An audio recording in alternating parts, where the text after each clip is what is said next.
My heart has just been stitched. Stay a minute more. It's gonna explode. You sold my house, but this heart never died. Be careful, Mr. Delaney. Your heart stops so easily. I bribed the notary for $15,000 to legalize the license. The steady beep of the heart monitor echoed through the white room of St. Helena Heart Center.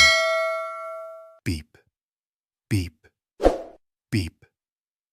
Frank Delaney opened his eyes after a 6-hour surgery. The lights were dim. His throat was dry. His chest felt like stone. The nurse gently pushed the morphine button to relieve the pain, her voice soft. "Congratulations, Mr. Delaney. The surgery was successful. Your heart is beating steadily." He smiled faintly. He had lived as a ghost for the past 3 years since his wife passed away, clinging only to their home on Ocean View Drive and the habit of watching the sunset each evening. "If I can just get through today, maybe I can start over," he thought. The phone in his hospital gown pocket vibrated. A message from the bank. "Congratulations. The sale of the Ocean View Drive property, $4,200,000, has been completed." The pulse line on the monitor jumped. Frank frowned, thinking it was a side effect of anesthesia. But then another email appeared. "Confirmation of successful contract signing. Representative Frank Delaney." His chest tightened. He opened the attached video, a 10-second clip from a Miami rooftop bar. In the frame, his son, Ethan Delaney, raised a glass of champagne beside his girlfriend, Madison Crowe. "Cheers! Here's to our new life, baby." Behind them, on the TV screen, was a live photo of his beach house with bold red letters. "Sold." The monitor's beep, beep, turned into a long beep. For a moment, startling the nurse. Frank clenched his fists, veins trembling under the IV lines. No, that can't be real," he whispered. He called Ethan. 3 rings. No answer. The 4th time, Madison's voice came through, sweet and sharp as glass. "Oh, you're awake? You should rest, Mr. Delaney. Stress isn't good for your heart." "My house? What house? Oh, that old place on Ocean View Drive? Don't worry. We've taken care of it. You just focus on recovering. Your son will handle everything." Click. Call disconnected. Frank stared at the ceiling, chest burning. Not from the stitches, but from betrayal. Old memories surged back. 7-year-old Ethan chasing seagulls across the sand. His wife's laughter in the breeze. Her voice whispering, "No matter where you go, this sea will always be your home." He wanted to cry, but no tears came. Only a throbbing pain tearing at the sutures. A young nurse came over to check the machines. Her name tag read Nina Calder. The name stuck in his mind, though he couldn't say why. When she left, Frank reached for his tablet. Every financial file Ethan managed for him now demanded a new password. Another email popped up. "Thank you, Mr. Delaney, for your trust in Crow Real Estate Group. Notarized contract signed Tuesday, 9:15 a.m. He looked at the clock on the wall.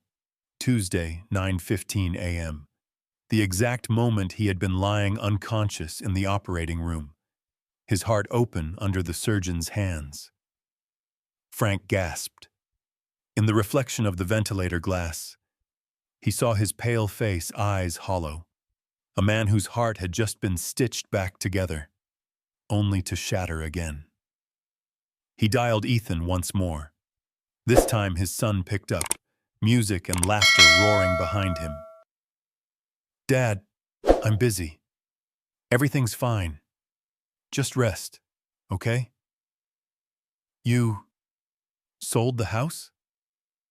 It's temporary. I'll buy it back. You should thank me for taking care of things. You mean stealing? A pause.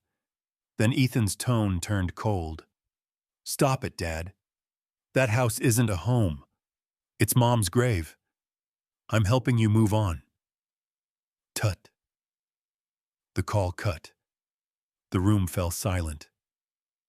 Outside, rain began to lash the windows of Key Largo, streaking red under the emergency light. Frank ripped out the IV, threw on a hospital robe, and pulled the oxygen tube behind him as he staggered to his feet. Every step felt like a blade through his chest, but he kept walking. Mr. Delaney, you can't leave, the nurse shouted down the corridor. He turned, voice hoarse but eyes burning like fire. My heart was just sewn together. But if I stay here another minute, it'll burst. That night, Frank reached the gates of his old home on Ocean View Drive, the mansion, blazed with lights, music drifting from the open windows. A sleek Porsche gleamed by the curb, its new plate reflecting the rain. He stood at the iron gate, rain drenching his gray hair. A wooden sign swung in the wind. Sold. Crow Real Estate Group. He fell to his knees. His heart pounded like thunder against the storm. Something shimmered on the wet concrete. A photo. Ethan and Madison smiling, champagne raised, standing beneath the banner. Congratulations on your first sale. Frank picked it up, hands trembling. You sold my home, he whispered. Lightning flashed. His breath steamed in the cold air. But you don't know, this heart has never died. The wind roared, rain slashing his face, hair plastered to his skin. He pressed the photo to his chest, the stitches burning like fire. In that flash of lightning, Frank Delaney was no longer a patient. He was a storm. A father betrayed, reborn in fury. His eyes, no longer wet, gleamed like tempered steel. That stormy night didn't end the story. It was only the first heartbeat of a man reborn through pain. Frank Delaney limped out of St. Helena Hospital, the rain soaking through his thin gown, his hand pressed against the bleeding wound beneath. He didn't know how he was still standing. Each beat of his heart was a reminder. Go home. The Key Largo Highway was wrapped in fog. The ocean raged, tossing white foam against the shore. Frank trudged through 2 miles of slick pavement, hospital slippers squelching in puddles. Each step left a trail of diluted blood.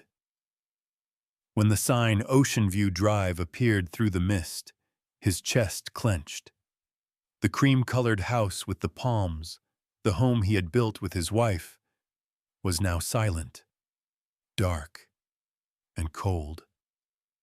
A red sign caught the light of passing cars. Sold. Crow Real Estate Group. The gate was locked, with a new padlock. Frank called out, "Ethan, it's Dad!" Only the sound of rain, and waves answered. The guard, Mr. Rick, stepped out of the booth, holding an umbrella. His face showed pity, mixed with guilt. "Mr. Delaney, you shouldn't be here. This is my house, Rick." "I'm sorry, sir. They cleaned it out in 2 hours." "Everything?" "Even Mrs. Delaney's urn. Said they were moving it to a church." Frank froze. His wife's ashes, the only thing he had left to talk to, gone like they meant nothing. Lightning split the sky. Rain streamed down his cheeks, mingling with tears he refused to admit. Rick tried to lead him away, but he shook his head. "Thanks, Rick. Just let me sit here a while." He sat on the cold concrete steps where his wife once planted lavender. Now it was just mud and broken roots. The headlights of a distant car glimmered through the rain, casting a trembling shadow of him against the wall. At that moment, Frank realized he had nothing left. No home, no family, not even a place to die. He pulled out his phone, playing the clip of Ethan's toast. Madison's laughter echoed in the background. Pitch, move first. Cheers to new beginnings. He turned it off quickly. For them, new beginnings meant celebration. For him, it was a funeral for everything he'd ever loved. A coughing fit bent him double, ripping his stitches. Blood bloomed across his shirt. Rick panicked, but Frank waved him off. Don't. I can't die.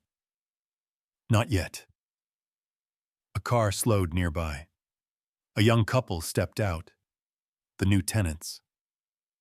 They looked at Frank, whispering, "Poor guy. Probably homeless." The word hit harder than any scalpel. Homeless. In front of his own house. Through the rain-fogged window, Madison appeared, smiling, wineglass in hand, the diamond on her finger catching the light. In that instant, the pain inside Frank turned into something else, a slow, steady flame that refused to die. He picked up the photo that had fallen beside him, Ethan and Madison under their first sale banner. He whispered, voice gravelly, "Congratulations on your first deal. Let's see how you handle my last one." He turned, walking into the storm. Each step away from the house was a vow. His heart had been sewn back together to survive. Now it would beat for justice. The next morning, Frank sat at a bus stop, wrapped in a thin blanket. The driver asked, "Where to, sir?" Frank didn't look up. "To a lawyer. I've got something to settle." A drop of blood slid from his wound onto the bus floor. A quiet oath, written in red.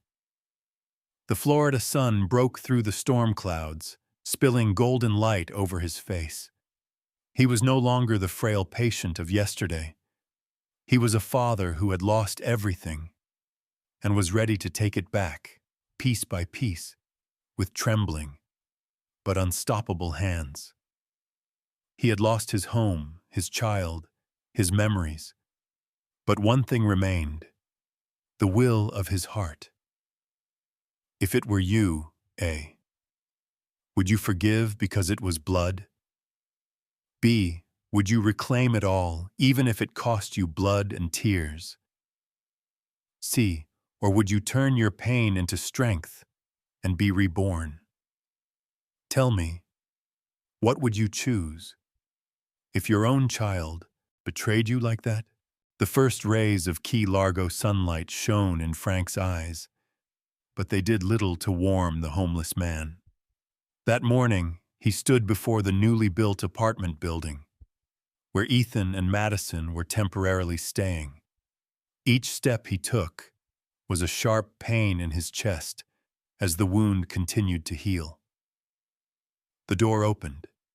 Ethan Delaney, the son he once held in his arms, now looked at him with a strange mix, half pity, half annoyance. "What are you doing here?" he asked, voice like a stranger's. "To ask what you did to my house." Madison Crowe walked out, hair wet, wrapped in a towel. The smile on her lips was cold as steel. "Oh, you really came," she said. "We were going to stop by the hospital, but I told you to rest. You should be grateful." Frank glanced around, everything shiny and new, the scent of expensive perfume. A seaside couple's photo sat in the middle of the room. To the right, the familiar Ocean View Drive house blurred in the background. A small knife cut through his mind. "Ethan, did you really sell it?" Ethan sighed, tired, almost dismissive. "It was just a temporary sale, Dad. I've got debts. I'll buy it back. You don't need the house. You need medication and care. I'm doing the right thing." Frank was silent for a beat. "What is right? Selling your father's memories? Signing for your father while he's on the operating table?" Madison's voice cut in, soft and sharp. "You misunderstand. Mr. Delaney granted us power of attorney via a notary. Everything's legal. We just want to help. Pitch. First. Authorization?" His smile trembled like a blade. "Be honest, Madison. Who signed for me?" "Your nurse," she said lightly. "Nina Calder, right? She said you consented. There's video confirmation." Frank froze. That name, Nina Calder, the nurse who had hooked his IV the night before surgery. A flash, her downcast face, averted eyes. No, it couldn't be. He stepped closer to Ethan, voice rough. "Do you know what crime you're committing?" "What crime? You've lived off Mom's savings for years. You don't get the pressure I'm under. I'm trying to save my future. By killing your father slowly, every day?" The words cracked like thunder. Silence, only the distant waves, pounding the reef. Madison folded her arms, smiling faintly. "Don't be dramatic. We'll buy it back. A few months, tops. You should rest. Your heart can't take this." Each weak heart jabbed at the last of Frank's pride. He bowed his head, drew a long breath, and slipped a small phone from his pocket. He pressed a button. The red recording light blinked on. "Yeah," he said evenly. "Let me hear how you two are going to help me." Ethan shrugged, unaware. Madison kept talking about a prospective buyer, a very cooperative notary. Frank sat still, palm over his scar, feeling his pulse, not from fear, but from a rising, disciplined anger. They turned to fetch more papers. A folder slid off the desk. Frank bent to pick it up and saw it. A copy of the power of attorney, signed Nina Calder. The scrawl was shaky, the seal smudged. The timestamp read, Tuesday, 9:15 m. At that moment, he had been under, the heart open, blood drained, life on a thread. His heart had indeed stopped, and now it was on fire. Ethan spun around, saw the paper in his father's hand. "Dad, give it back!" He yanked. The sheet tore down the middle. Half remained in Frank's grip. "This piece," Frank whispered, "will save you from them." Madison stepped forward, voice low, threatening. "You should be careful, Mr. Delaney. Your heart can stop easily." She smiled and turned away. Light fell across Frank's pale face, but his eyes were bright. Outside, the sea breeze tore through his gray hair. He leaned on the railing, replaying the fresh recording. Ethan murmuring, "Dad, you need medicine," Madison purring. "We've got it all covered." Each sentence stabbed, but each stab forged a bar of steel in his resolve. He emailed the recording to himself. Subject, start here. The fire had caught, quiet, unquenchable. He looked toward the ocean, lips moving slowly. If my heart stopped beating, it only burns now. Question for you. If a loved one took what you loved most, your home, your memories, your trust, would you A, forgive because they're blood? B, stay silent believing God will judge? Or C, stand up, record every betrayal, and let justice answer your heart? What would you choose if your own child burned your house and your heart at the same time? Leaving his son's apartment, Frank Delaney understood. Some hearts can't be saved. They must be confronted. He sat alone in a roadside cafe, clutching the torn half of the authorization. Florida afternoon light sliced through the glass, glinting off the dried blood where stitches had pulled. Each thud of his chest whispered, "Stop crying. Start." On his phone screen, Travis Hall, his late wife's old friend, an attorney who specialized in elder financial abuse. He inhaled and dialed. "Travis, it's Frank Delaney. I need help." The voice on the other end was warm, but firm. "Frank, it's been a while. What happened?" "My wife is gone. Now my son sold my house while I was in surgery. I'm in the office. Come now." That evening, lights burned late in downtown Key West. Travis studied the man across from him, pale, shaking, but eyes honed like knives. "I've got half a page," Frank said, setting it down, "and a recording." Travis skimmed, brow furrowing. "They used a fake POA, nurse signature manipulated. I've seen this, but usually the victim doesn't live to sue." "I'm different," Frank said softly. "My heart was sewn to live, not to suffer." Travis allowed a thin smile. "Okay, if you want to win, don't hit them. Make them talk." He handed over a list. Doorbell cam, bank trail, broker letters. "Everything leaves a trace. We just follow the breath of sin." Over the next week, Frank became someone else. He returned to Ocean View Drive late at night and spoke with the guard, Rick. A tiny memory card changed hands. That night, around 2 a.m., a truck came. "I didn't ask," Rick muttered. Back at his boarding room, Frank slid the card into a laptop with trembling fingers. There, she was, Madison in a white dress, 2 men hauling a gray safe out the door. The truck bore the Crow Real Estate Group logo. He squeezed the mouse until his knuckles blanched. "Thanks, Rick." Next day, he checked his old bank profile. A special notary fee of $15,000, flagged to Crow Real Estate. First clear sign of greasing. He sent everything to Travis. The reply was a single text. "Good. Now we need their words.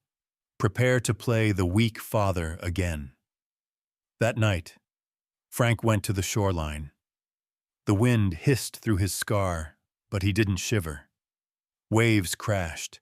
Moonlight glazed the water, silver, relentless, like the beating heart of the sea. He spoke into the night. "If this heart was sewn back together, I'll use every beat to take justice back." His phone lit up. "Ethan. Dad, I heard you're talking to a lawyer. Don't make this a mess. We're trying to help." Frank read it and smiled, the slow smile of a man who has learned to fight. Travis's ping followed. "Tomorrow. Blue Harbor Grill, 7 p.m. Make them talk." Frank typed back, "Understood." At dawn, he printed the file. Receipts, camera footage, recordings. He tucked them into an envelope. In the mirror, gray, disheveled hair, a red seam across his chest, but eyes burning like live coals. He was no longer a patient, no longer a victim. He was a man with an iron heart. As he closed the door, he could hear it, his heartbeat. Not the clatter of a sewing machine, but the thrum of life, fast and clear. From now on, each beat would be a step toward restoring honor, memory, and truth. That night, the Florida coast wind carried a cold salt bite. Frank stood on the bluff, looking down, moonlight hard on his face. Time 500 so, cold, proud, fierce. In the distance, the bell at Blue Harbor Grill rang, summoning a dinner where those who thought they'd won would be swallowed by their own words. He clenched his fists and whispered, "It's time to let them burn in their own flames." And now, if you were Frank, robbed by your own blood, heart sewn with steel, what would you do, eh? Drag it all into the light, even if it destroys your family? B. Wait in silence, trusting heaven to judge? C. Play weak, let them dig their own graves, exactly as planned? Tell me, what would you choose when your heart stops aching and starts burning? The plan was set. The next evening, the Blue Harbor Grill, that elegant restaurant overlooking Florida Bay, lit up like a stage, and Frank, the man who had once trembled under a surgeon's lights, now sat at the center table in a classic blue blazer, face strangely calm. It had only been one night since part 4, but for Frank, it felt like a lifetime. He'd learned to walk, to talk, to hide his racing heart beneath a thin shirt. Now he was preparing for the biggest act of his life, feigning weakness, to catch the liars off guard. Ethan and Madison walked in, cologne and perfume trailing behind. They wore the smiles of a couple who'd just won big. "Dad," Ethan said, hugging Frank, voice a little too tight. "I'm glad you're okay." Madison tilted her head, red lips curving. "You look great, Mr. Delaney. It's like the surgery rejuvenated you." "Honey, laced with poison." Frank answered with a faint smile. "The doctor said I'm lucky. Insurance just called. The heart surgery settlement is pretty big." Madison's eyes lit up. "Really? That's wonderful. We should celebrate." She signaled the waiter. Red wine flowed, crystal chimed, like a bell of fate. Frank watched the candle flame, hiding the slight tremor in his hand. Not fear, but anticipation. In his bag, a tiny recorder glowed red. "I know this is hard for you," Frank said, voice slow, gravel soft. "I just want to understand why. If it's about debt, I can help." Ethan glanced at Madison. She giggled, leaning back. "If you hadn't woken up, we'd be rich. You're really unlucky, aren't you?" The laugh froze the air. "Jazz, don't," Ethan snapped. "Oh, I'm kidding, baby. It changes nothing. He has nothing to lose anyway." Frank clenched his hands beneath the table, stitches stinging, and kept smiling. "Yes. I have nothing left to lose." The breeze in his tone made Madison look away. When Ethan stepped off to take a call, Madison leaned in, lowering her voice. "Actually, you should be grateful. Without me, Ethan wouldn't know how to handle that house. I bribed the notary, 15 grand, to legalize the power of attorney. Without me, you'd still be breathing in that shabby place with nothing left." The sentence, the golden evidence, dropped straight onto the mic in Frank's bag. Every word, bribed, notary, 15, rang clean. Frank nodded, calm to the point of cold. "Thank you, Madison. Now I know exactly how much I'm worth to my son." "At least 4.5 million, Madison smiled, raising her glass. "Cheers, Mr. Delaney." The two glasses met, a sharp keng, a starter pistol for a counterattack Madison didn't even see. Frank looked into the red glow in his glass, the same color that had soaked his chest the night of the surgery. "Drink, Madison," he said softly, "because today is the last day you get to think I'm dead." Madison smiled, not understanding. Ethan returned, to find two Poles facing each other. One young and sure she'd won, the other older, quieter, setting a trap. The dinner dragged another hour. As he left Blue Harbor, Frank nodded toward Travis, perched at the far end of the bar, reading a newspaper. Message received. Everything was recorded, stored, backed up to the cloud. Game on. The night wind off Florida Bay cut hard. Frank watched the two traders peel away in a new sports car, headlights scraping across his face, carving a hard, determined line. He took out the recorder and pressed play. Madison's voice purred. "The notary is greased. He has nothing left to live for." Frank closed his eyes and listened 3 times. Each time, his lips curved a little more. Not a smile, but the satisfaction of the last knife. He pocketed the device, looked up into the key's dark sky. "You thought I was dead?" he whispered. "Then watch how the dead raise hell from the ground. If it were you, sitting across from the people who robbed you of everything, would you A. Forgive and walk away, to keep your hands clean? B. Secretly record it all, and wait for the right strike? C. Hit them in the face, right then and there, consequences be damned. Tell me, if you were Frank tonight, how would you survive a party thrown by people who thought they'd killed you?" That night, after the toxic celebration, Frank Delaney didn't sleep. He sat alone in a small Duval Street room in Key West, the desk lamp painting his face a tired yellow, a different man than the one who'd trembled weeks ago. The recorder lay on the table, replaying Madison's casual confession about greasing the notary. Each time he heard it, his heart thudded faster, not with fear, but with a fire that could no longer be contained. Only one night had passed since Part 5, but the keys had changed. The sea was rough, and in Frank's chest, a storm gathered.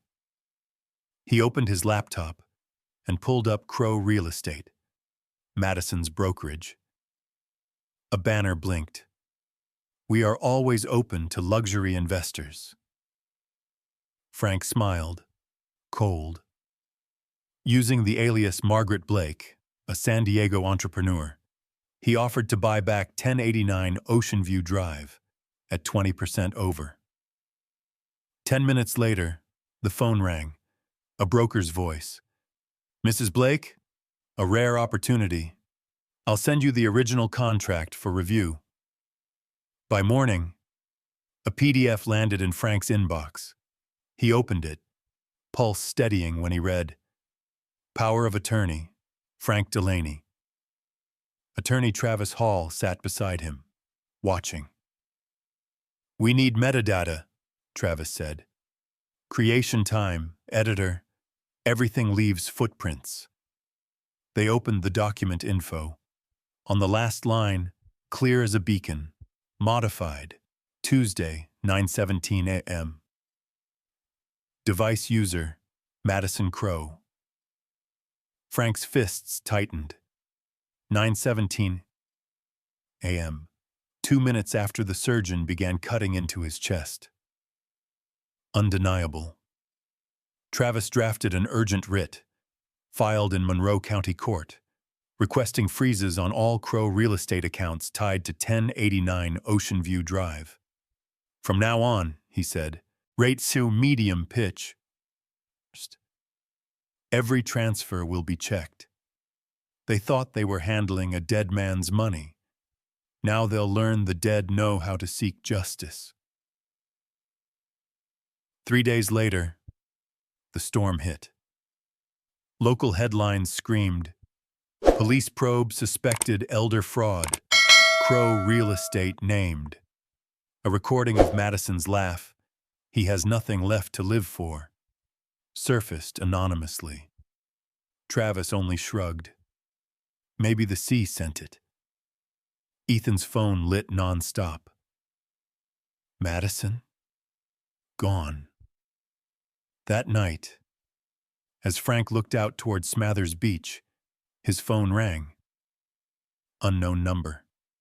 A trembling voice. "Mr. Delaney, it's me. Nina. Nina Calder." Frank held his breath. The nurse who'd signed for him. "Nina? I'm sorry. I couldn't keep quiet. I didn't know what they'd do." "Who?" "Madison. She came to the hospital and said if I signed, you wouldn't survive surgery. They paid me $5,000. I needed tuition for my daughter. I was stupid." Sobs cracked down the line. Frank said nothing. He saw again that downcast face at his bedside, the averted, trembling eyes. The picture finally clicked. "Nina, where are you? I'm scared. The police contacted me. But I want you to know the truth. I have the original video they sent me. Do you want it?" "I do." 3 a.m. The email arrived. A short camera file from inside the hospital. Blurry, but clear enough. Madison Crow, in the nurse's break room, with Nina. "Just sign, girl. He's under. No one will suspect. After today, we're all rich." Frank watched it all. His hands shook, then steadied into a slow smile. For the first time in weeks, his heart and the sea outside beat in sync. He forwarded the clip to Travis with a single line, "The war officially begins." By morning, the keys were buzzing. TV news rolled. Court freezes Crow real estate accounts. Hospital nurse cooperating. Madison was wanted. Ethan was called in. The archipelago whispered about the father whose house was sold during heart surgery. Frank stood above Ocean View Drive, watching the storm-whipped water. The wind stung his scar, and he smiled. "This isn't just my story," he said softly. "It's everyone's. Anyone whose dreams were stolen at their weakest." Waves slammed the seawall. Foam shredded into the air. On his phone, the first feature about him crossed 10,000 shares. The man with an iron heart. He survived to demand justice. He laid a palm against his chest and felt each strong beat like surf on rock. A heart once cut open, once betrayed, now pounding, its first beat of victory. If it were you, betrayed by your own son and his partner, now holding proof that exposes them, would you forgive, trusting fate to collect the debt, fight to the end, to reclaim your honor, even if it drags them into the storm, or turn your pain into a wave that sweeps away those who think the weak stay silent? If the sea were justice, would you let it lie calm, or make it angry with you? After the seas raged, the waves of justice began to rise. 3 weeks later, the Monroe County Courthouse in Key West was packed. Media crowded the hallways. Microphones trained on a single name repeated, over and over. The man with the iron heart, Frank Delaney. Frank stood behind the courtroom door, drawing a deep breath, The long scar across his chest, still red, a stitch not yet fully healed. Travis Hall, his attorney, rested a steady hand on his shoulder. "Today," he said softly, "they'll have to listen to your heart speak." Frank nodded. With each step to the witness stand, his heart thudded like a victory drum. The room fell silent as Frank appeared. Few would guess. This man had nearly died on an operating table, while his own son and the son's partner took everything. Flashes popped. At the defense table, Ethan Delaney bowed his head, fingers knotted, face haggard. Beside him, Madison Crowe tried to hide fear behind heavy makeup. The judge brought down the gavel. "The court is now in session. Case number 2507CA. Frank Delaney versus Ethan Delaney and Crowe Real Estate for forgery, criminal misappropriation, and notarial fraud." Travis's voice rose, clear and calm. "Your Honor, my client lost more than assets. He lost honor, history, and trust while fighting for his life." He set a small USB on the evidence table. "Permission to play Exhibit A." The big screen lit up. The hospital break room video rolled. Madison's voice filled the courtroom. "Just sign, girl. He's under anesthesia. No one will suspect a thing. After today, we're all rich." A ripple of murmurs swept the gallery. Madison blanched, eyes skittering away from the crowd. "But that's not all," Travis said. He cued the next clip, the Blue Harbor Grill recording. Madison's chuckle echoed. "If he hadn't woken up, we'd be rich. The notary's already greased. He's got nothing to live on." Gasps. Several people stood, stunned. The judge hammered the gavel for order, but the damage was done.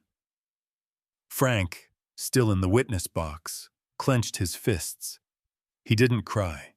He looked straight ahead, voice steady and resonant. "I thought I was going to die. Turns out, I was only being stitched up to see the human heart." Travis lifted a final clip.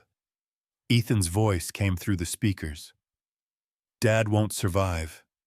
Just sign." Silence. Ethan crumpled in his chair, face in his hands, tears leaking through his fingers. Frank looked at his son, pain and pity warring in his eyes. "My boy," he whispered, "we may lose a house, but not our soul." Ethan sobbed, choking. "Dad, I'm sorry. I was scared. I was stupid." Madison hissed at him. "Shut up! If you don't talk, they've got nothing." Her panic birthed a desperate confession, louder than any denial. The judge exhaled, gaze heavy. "The court declares the contract is void. Property 1089 Ocean View Drive is restored to plaintiff Frank Delaney. Defendants Madison Crowe and Crowe Real Estate are indicted for forgery, notarial fraud, and bribery. Defendant Ethan Delaney is placed on 2 years probation as an accomplice, plus mandatory community service." Gavel. Applause burst, like surf against rock. Frank stood, eyes closed, letting tears fall, not of hatred, but of relief. Travis turned, a small smile. "Congratulations, Frank. You won." "No," Frank rasped. "Justice won. I only brought it to light." Outside, reporters swarmed. Frank moved down the courthouse steps, sunlight warming his calm face. A middle-aged woman reached for his hand. "Thank you," she said softly. "My son deceived me too. I lost my home. You gave me faith. We can still stand. Frank squeezed back. No one is weak.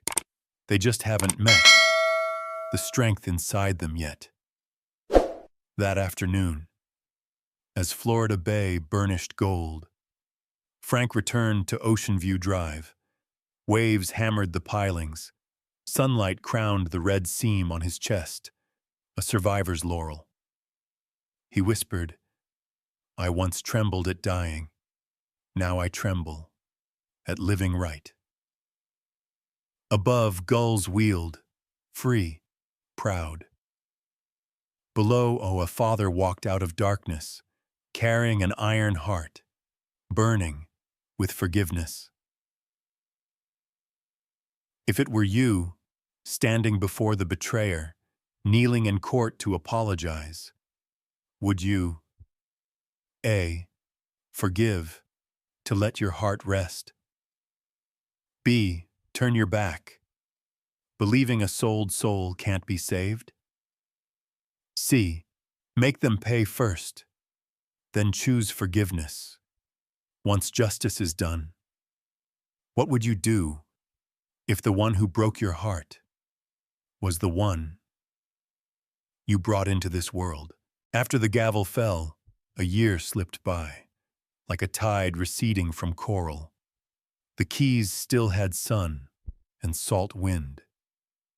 Only this time, Frank Delaney returned to Ocean View Drive, not with the shaking hands of a man who'd lost everything, but with the steady hands of a man who'd won himself back.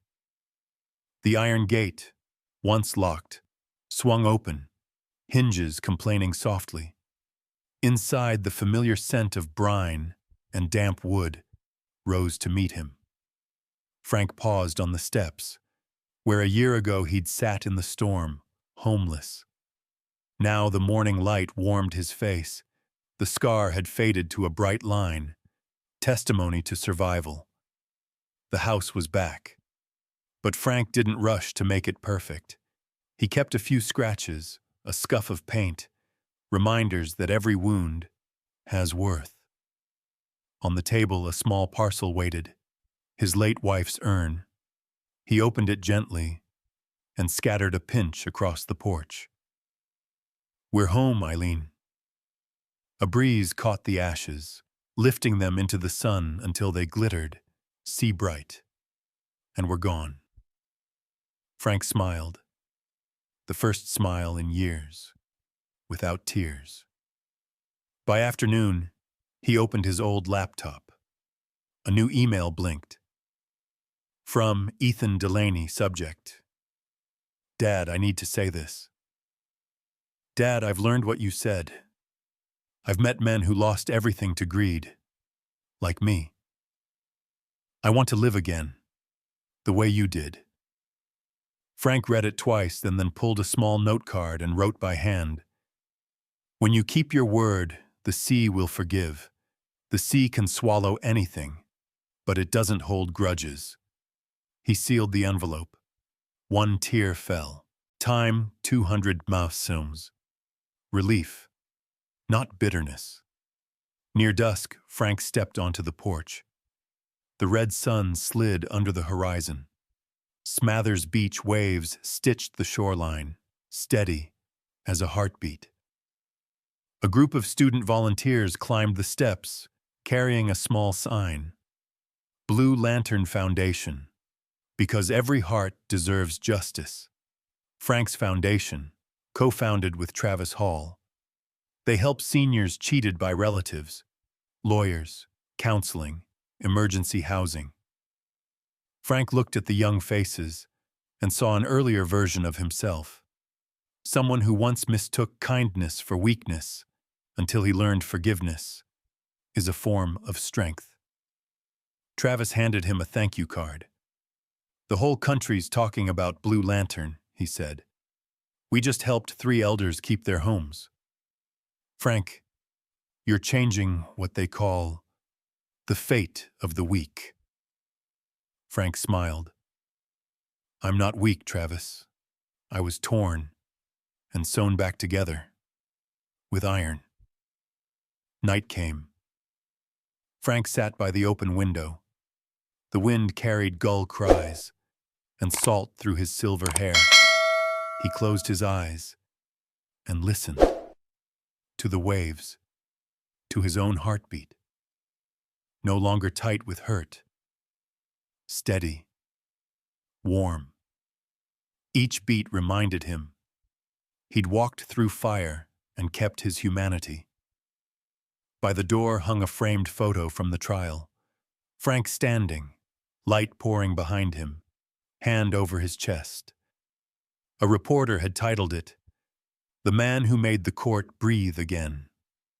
Frank chuckled, voice rough, gentle. "No, I just made my heart beat right again." As the first moon rose, he wrote the final line in his journal. "The day I lost everything, I thought I died. But I was only being stripped of my weakest part, to live again, with a heart not just for me, but for those not strong enough to demand justice for themselves." He closed the book and gazed at the sea. Soft waves folded onto sand, matching the steady thrum in his chest. A heart once cut and bled, now beating, for justice and humanity. If it were you, after regaining everything, honor, justice, trust, what would you choose for the rest of your life? A. Live quietly, closing the past. B. Use your story to lift other vulnerable people. C. Forgive, not to forget, but to free your heart. For good? Which path would you choose if a heart once betrayed became strength for the world?